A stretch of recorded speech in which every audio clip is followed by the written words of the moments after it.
ឆ្នាំថ្មីឡើងរសេឌីព្រះប្រទានកំពង់លោកដៃចាប់ក្តីសម័យឆ្នាំនេះសិតតែពៀនបដោឈ្មោះពីក្រោក្រៃដាក់ឈ្មោះថ្មីថាអ្នកមានពួកអ្នកបានអីលឺខ្ញុំនិយាយវិរុទ្ធក្រុនពវៀនដូចជាកាក់កបកសំនៅរដូវកាលថ្មីមានលទ្ធភាពក្រាស់ក្រាស់យកពៀនដល់ទៅ3វិវត្តពីក្រីក្រមកខ្លាយជាមហាសេដ្ឋីឲ្យដូចក្រុមខ្លះទេឆ្នាំនេះអត់មានបានអី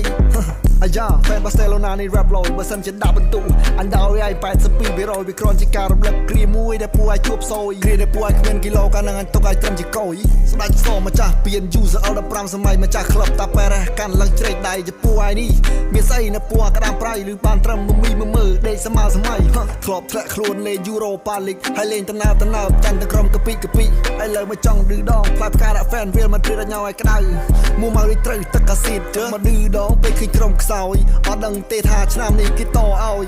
ពួកអញចាំលើកពៀននៅរដូវផ្ការីឆ្នាំក្រោយចែកពៀនឲ្យគេលើកខ្លះទើបឆ្នាំនេះអញលេងបដាច់បដោយ